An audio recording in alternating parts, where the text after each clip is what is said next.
Hello everyone. Today is my chance to share a dream that foretold a true event, from 01 The Real Deal, Episode 1. Sunday, November 9th, 2025, 8 to 12 a.m. A virtuous person, Kun Na, meditated and fell asleep. She dreamt that, 1. She and her 28-year-old son went to a place with a large open area surrounded by houses and beautiful gardens. She and her son stood in one corner, seeing only trees and flowers. 2. She heard women talking, but couldn't understand what they were saying, to her left. She turned to look and saw a middle-aged woman with her hair tied back, fair-skinned and slightly plump.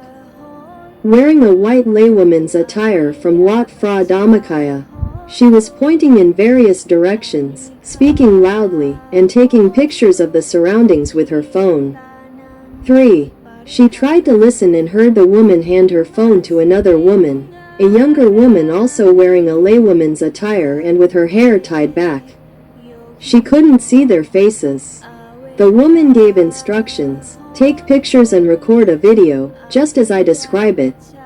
Send it all over the world. Take good pictures. Okay, let's begin. 4. She saw them pointing and saying, "This place is very useful. Look, it's vast and has beautiful scenery." Then she ran to another side, like an entrance to the open area. She continued, "This is the entrance. 5. Come this way, and you'll see beautiful scenery," she described. 6. Then she returned to her original spot and said, "Anyone interested can contact me. This place is for sale." After saying this, she picked up her phone and turned it off, and this part of the image disappeared. 7. The dreamer then spoke to her son, "Did you hear? They said they're selling this plot of land." "What's on this plot?" She turned around and saw a concrete area with 6 tall pillars and a roof. The dreamer thought it looked similar to the Dhammakaya assembly hall. 8. The dreamer looked at her son and said, "Why? Are they selling it? Will anyone buy it?" Her son replied, "What's it to you, Mom?" In typical son fashion, the dreamer said, "Okay. We should go back now. Where's our car?" "Oh, there it is, parked downstairs by the road." 9. The two walked to the parked car. The dreamer thought to herself, "Did we park right on the road? Good thing there's no traffic ticket from the police." The two got into the car. When the dreamer started the car, left-hand drive, cream-colored Opel, she felt something was wrong. She thought it must have been parked there for a long time, and there must be some problem. 10. The dreamer thought of looking for a mechanic nearby. The son was checking the car for any problems. And it turned out that on the roadside next to where the car was parked, the dreamer and his son were bending down trying to find the source of strange noises next to the driver's side of the car. They saw legs walking towards them, and a voice asked, "Can I help you with anything?" 10. The voice was slow, like the voice of 01 when 01 was teaching in kindergarten. The dreamer thought to herself, "It must be 01, because she had met him in a previous dream." She said, "The car has a problem, and my son hasn't studied cars. Are you a mechanic?" 11. A handsome young man smiled. He was well-built, wearing a short-sleeved t-shirt, dark blue trousers, and dark black sneakers, like a car mechanic. He had a neatly cut black haircut, not too short, not too long. The handsome young man had a sharp face, a smile showing his white teeth, and a nicely shaped nose that suited his sharp features. He came to help find the cause of the problem. 12. The young man bent down, helping to fix the car. The dreamer tried to remember if she saw his eyebrows but couldn't. He was about 20s, about 170 centimeters tall. Because he was about the same height as the dreamer's son, he had slightly dark skin. Wearing a cream-colored short-sleeved t-shirt, he began taking things apart and replacing several parts. 13. But there was one part, a long, interconnected exhaust pipe, and he asked, "Do you have a replacement part for this?" "I don't have it in my shop." Then the young man said, "Oh, I remember now. I recall this model has the part hidden inside the car. Let me check.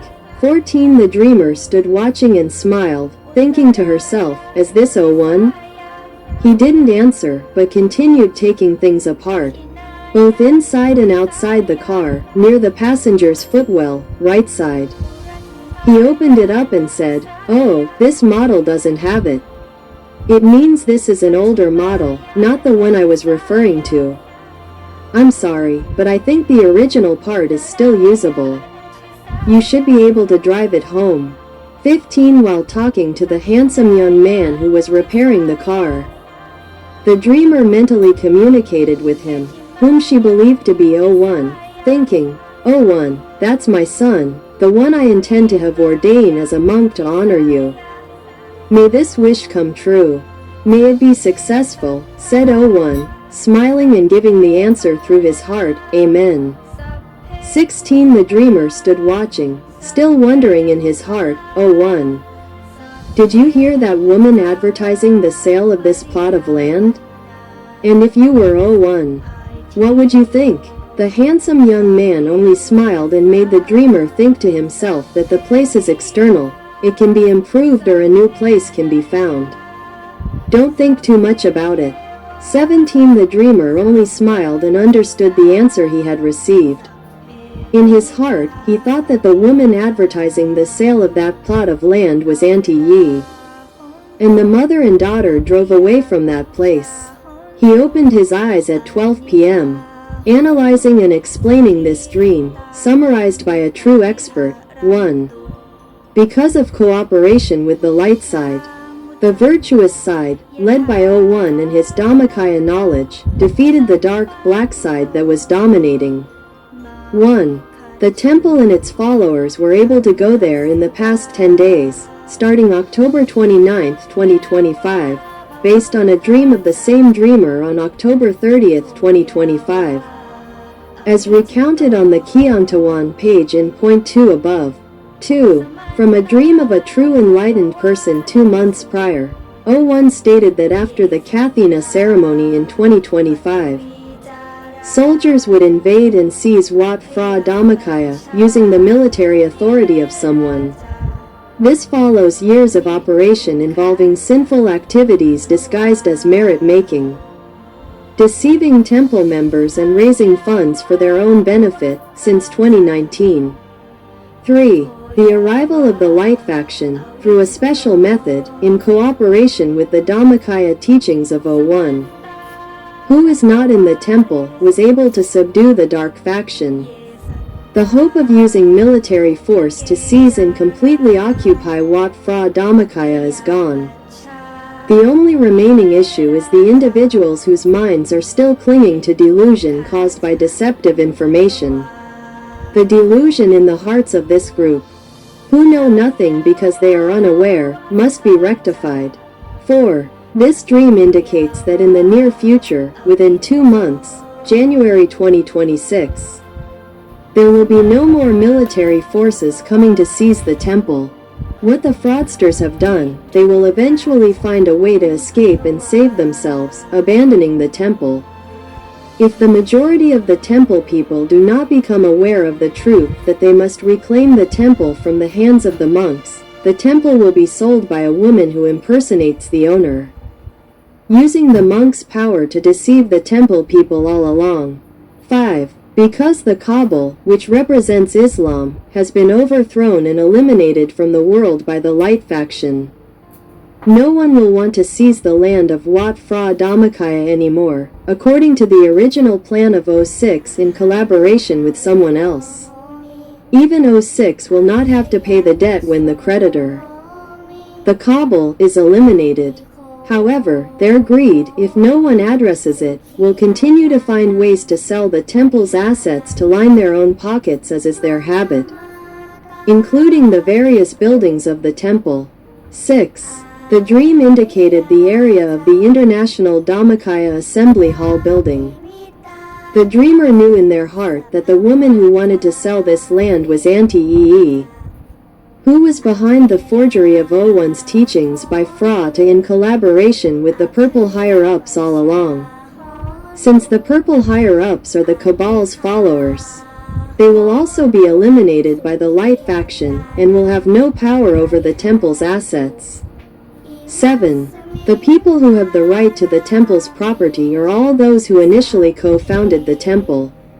8. However, because the temple's patrons, whether major or minor, have neglected and ignored the temple's affairs and the well-being of the monks, especially ignoring the fact that a patron like Ms. Ee is manipulating and controlling the monks, forcing them to engage in fraudulent business and embezzling donations for her own personal gain, a practice that has been going on for a long time between Ms. Ee and Monk 2.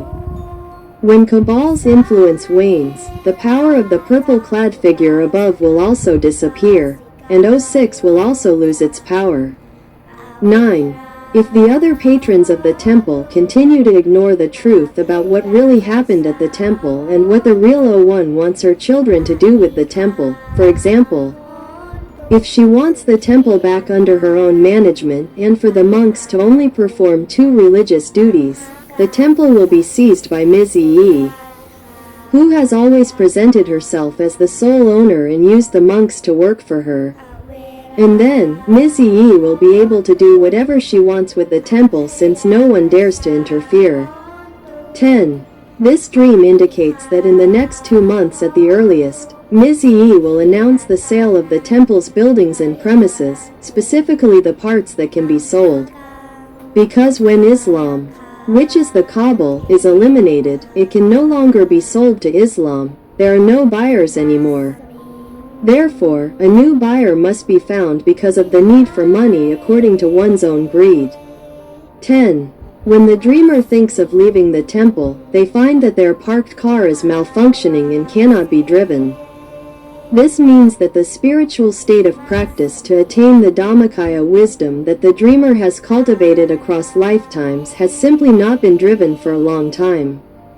When they want to use it to drive home, they need help from a skilled mechanic or expert, which is O1. 11. And in this dream, it is really O1 who comes to help. O1 has repaired and adjusted the spiritual elements for the dreamer. The car body means that the existing spiritual state, having passed through time, is not yet irreparable, it is still usable. O1 just needs to adjust it a little bit. This means that the dreamer will be able to practice Dhamma to attain the Dhammakaya and will be able to return home to the special Dusapuri realm with the help and expertise in Dhammakaya wisdom of O1. O1 will adjust and help fix it himself. 12. The son that the dreamer thinks of and tells O1 in their heart, the son they wish for. 12. The dreamer, in the dream, prayed for the fulfillment of their wish to be ordained as a monk. The dreamer received an answer in their heart from O1. Sadhu, meaning the dreamer's wish would come true, and O1 had accepted it. The merit from the previous act had already been generated, all that remained was to be ordained at the appropriate time. 13. The dreamer silently asked O1, I heard they're going to sell the temple. What does that woman, O1, think? In the dream, O1 simply smiled, and the dreamer received the answer in their heart. Material possessions can be replaced. This means O1 wasn't attached to anything. And the dreamer, likewise, shouldn't be attached to this place, Wat Phra Dhammakaya. When the time comes, it will change, and a new one can be built. What the dreamer must take with them is access to the Dhammakaya within themselves and return to the special realm of Dusapuri. In summary, from the updated information from point 1 to point 12, O1 instructed Kyongtawan to inform the children and the community about all the truths, both gross and subtle. Whether someone believes it or not will affect their future actions. Time will pass. And if no one changes it, it will be as stated. Everyone is the designer of their own life. No one else can design it this way. If one's heart is set on accumulating merit to reach the ultimate truth, Wat Phra Dhammakaya is the place to accumulate merit through diligent effort. If the owners of the temple, the owners of merit, don't realize or acknowledge the truth, They won't move to reclaim the temple from the hands of the monks who have committed wrongdoings. They will allow laypeople who are blinded by the power of money and greed to do as they please. Even to the point of selling the temple, it clearly shows that this indifference, this ignorance, this lack of interest in anything other than coming to the temple to give money in the hope of gaining merit for wealth, blinded by greed and lacking wisdom, will prevent anyone from coming forward to reclaim the temple from those greedy people. The temple will continue to be damaged by the lack of fear of sin of people like Auntie Ee and Srisat. However, if anyone seeks the truth and reads and listens to Keontawan's page, they will learn the truth, even if it's impossible to verify the evidence. The stories remain clearly undeniable from within the temple, and if the temple's indifference, along with the attempts to provide false information to the sponsors or temple members to undermine Keontawan's credibility unjustly, and the false accusations that Keontawan acts for personal gain, continues, then so be it. There's no truth to that, because Keontawan doesn't receive any commercial benefits or assets. She doesn't create media content hoping to make money from the app. She only gains merit by telling the truth. It depends on the temples around the world whether anyone will take action to protect the temple from being exploited by someone like Auntie Ee. But the dream in point 12 foretells the future. This temple will be ignored, and people like Auntie Ee and Srisat will be allowed to sell it off as they please.